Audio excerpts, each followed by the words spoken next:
여러분 안녕하십니까. 오늘 시간에는 태영호 공사의 인권상 수상식의 빛과 그늘 라는 제목으로 말씀드리겠습니다.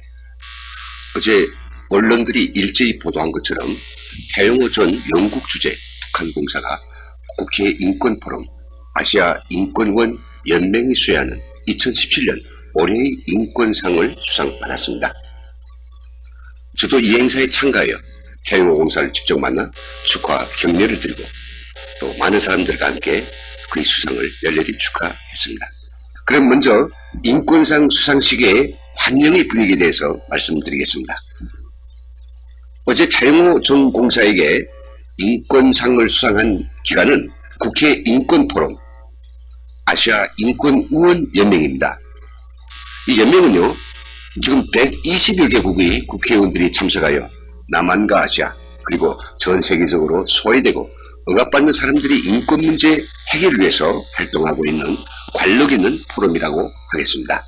특히 2005년부터는 북한 인권 개선을 위하여 특별한 공로를 세운 단체와 개인에게 올해의 인권상을 수상하고 있습니다. 그래서 2017년 올해의 인권상은 바로 태영호 전 북한 영국 공사에게 수상하게 된 것이죠. 이 포럼을 이끌고 있는 홍일표 국회의원은 태영호 공사에게 이 상을 수상하게 된 동기에 대해서 5가지로 밝혔는데요. 첫째는 태영호 공사가 지난해 2016년 8월 북한이 권식인 영국 대사관 공사 현직 재직 중 죽음을 각오하고 용감하게 북한을 탈출하여 가족과 함께 자유세계로 찾아온 것이고요. 둘째는 같은 해 12월 국회 정보위에 출석하여 김정은 독재정치 실상과 북한의 내부 실태를 자료적으로 구체적으로 밝혀준 것. 셋째는요, 올해 미 하원 외교위원회 청문회에 출석해서 내부자가 본 북한 독재 정권의 실태라는 제목으로 북한 동포들을 독재 치하에서 해방하기 위해서 외부 정보를 더 많이 유입해 이들이 의식을 각성시킨다면 얼마든지 북한판 재시민혁명이 가능하다는 것을 역설했습니다. 5번째로서는 각종 세미나와 간담회 인터뷰를 통해서 북한 인권 문제를 강조하고 이것을 위해 적극적인 노력과 활동을 경주한 것에 주목하였다고 밝혔습니다. 이어서 태영호 공사에게 2017년 올해의 인권상을 수상하는 의식이 진행되었는데요. 수상하는 순간 장내에 수십 취재 언론 기자들이 카메라 세례가 쏟아지고 참석한 국회의원들과 참석자들이 열렬한 박수와 축하의 한호가 터져나왔습니다. 홍일표 의원은 인권상과 함께 부상 200만 원을 태영호 공사에게 수여했습니다. 다음으로 태영호 공사가 자신의 수상 소감을 밝혔습니다. 태종 공사는 지금 북한에서는 김씨 일가의 세습 통치를 반대하고 자기 생존 방식을 자유롭게 결정하려는 북한 주민들이 보이지 않는 저항과 투쟁을 계속하고 있다고 하면서 김정은 체제가 두려워하는 것은 미국의 선제 공격이 아니라 한국으로 쏠리고 있는 북한 주민들이 민심과 나의 생존은 내가 책임다 라는 주민들의 의식 변화라고 말했습니다. 이어서 태종공사는 북한 주민들이 너의 처지에서 해방되는 날까지 통일이 그날까지 열심히 싸우겠다고 결의도 필요했습니다. 또한 태영호 전 공사는 북한 인권을 개선하기 위한 구체적인 방법까지도 밝히는데요. 지금 밀수로 들어간 USB를 통해서 북한 사람들이 한국 영화와 드라마를 많이 보고 있는데 이제는 한국 TV를 직접 볼 수 있게 위성 TV 셋톱박스를 북한으로 들여보내야 한다고 강조했습니다. 그러면서 그는 북한 인권에 대한 나만이 2가지 엇갈린 인식이 존재하고 있다고 하면서 북한 인권 문제에 대한 온당치 못한 태도들과 견해들에 대해서도 일침을 놓기도 했습니다. 태공사는 지난해 국회에서 채택된 북한 인권법에 기초해 북한 인권 문제를 장기적으로 다뤄나갈 수 있는 체계를 구축해야 한다면서 이는 철저히 인권이 보편적 원칙에 의해서 다뤄져야 한다고 강조했습니다. 수상식이 끝나고 나서 인권상을 수상받은 태영호 공사를 축하하고 격려하는 장례의 한호가 높아졌고요. 또 국회의원들과 참석자들이 함께 기념 촬영도 하면서 축하의 시간들이 계속되었습니다. 태영공사는 수상 소감을 묻는 취재 기자들에게 에워싸이기도 했습니다. 그럼 인권상 수상식의 그늘, 인권상 수상식에서 참석한 그 그늘, 그 침묵을 직설적으로 말씀드린다고 하면 인권상 수상식에는 자유한국당 의원들만이 참석한 반쪽 행사였습니다. 원래 국회 인권포럼과 아시아 인권의원연맹에는 자유한국당 의원들만 아니라 더불어민주당과 기타 야당 의원들도 대거 참석하고 있는 것으로 알고 있습니다. 그런데 어찌된 일일까요? 인권 수상식이 진행된다는 그 소식을 민주당 의원들과 기타 야당 의원들은 모르고 있었을까요? 참으로 의문과 통한이 마음을 감출 수 없었습니다. 또한 이날 참석식에는 정부의 북한 인권 관련 기관과 국가인권위원회 사람들은 코빼기도 보이지 않았습니다. 태영호 공사로 말하면 전 세계와 우리 대한민국 국민들이 다 아는 최근 탈북한 북한의 고위층 인사이고 북한 김정은 독재 정권에 대한 항거와 북한 주민 해방의 굳은 결심을 가지고 용감하게 북한을 탈출한 인사이죠. 이런 태영호 공사에게 인권상을 수상한다면 포럼에 참석하고 있는 모든 의원들 여야를 떠나서 또 북한 인권에 관한 활동을 하는 기관이나 단체들은 참석하는 것이 마땅한 것이 아닐까요? 하지만 무엇이 마음에 걸려서 무엇이 두려워서 또 무엇이 꺼려서 태종공사의 인권상 수상 자체를 꺼렸을까요? 또 이렇게 정치적 고려와 당리당략에 따라서 북한 인권 활동가의 시상식에도 참석을 꺼린다면 어떻게 북한 주민들이 인권을 염려하거나 그 개선을 위해서 무슨 노력을 할 수 있을까요? 세계 인권선언의 서장에는 이런 위대한 구절이 있습니다. 우리는 인류 가족 모두에게 그들이 원래부터 존엄성과 남들과 똑같은 권리와 남에게 빼앗길 수 없는 권리를 가지고 있다는 사실을 인정해 줘야만 자유롭고 정의로우며 평화적인 세상의 밑바탕이 될 수 있다는 점을 인정한다. 이미 독립에 있는 유엔 회원국들이 인민들뿐 아니라 유엔 회원국들이 법적 관할 아래에 있는 식민지 영토의 피식민 인민들에게도 이러한 권리와 자유를 보편적이고 효과적으로 인정해주고 지켜주게 하려고 모든 인민과 모든 국가가 다 함께 달성해야 할 하나의 공통적인 기준으로서 이 세계 인권선언을 선포하는 바이다 라고 명시되어 있습니다.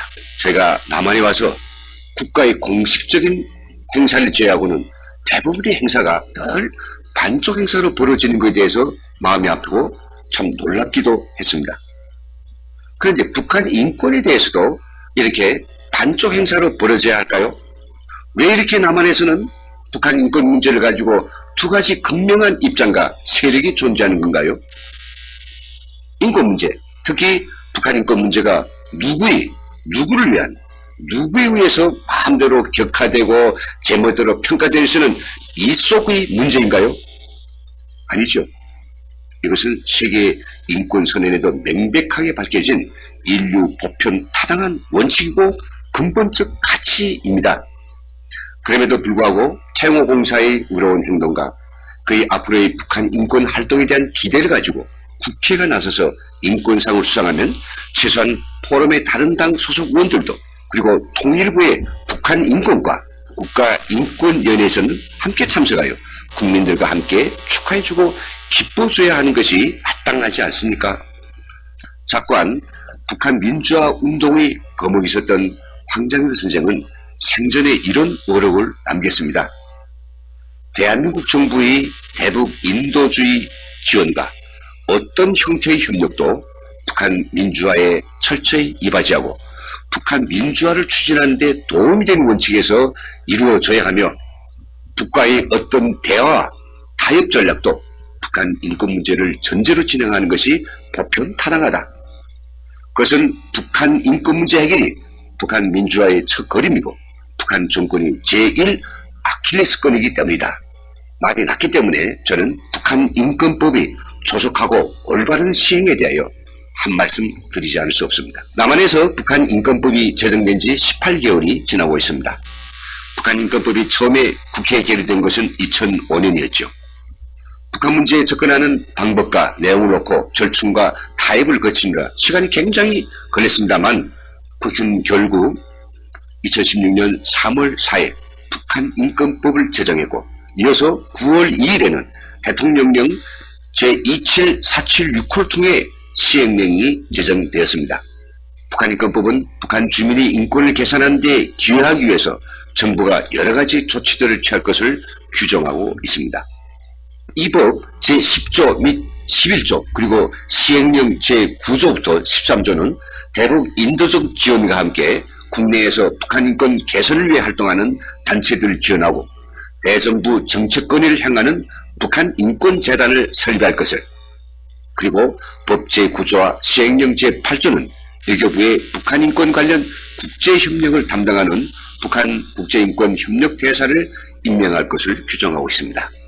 그런데 북한 인권법이 제정된 지 18개월이 지난 오늘까지도 북한 인권재단은 설립되지 못했습니다.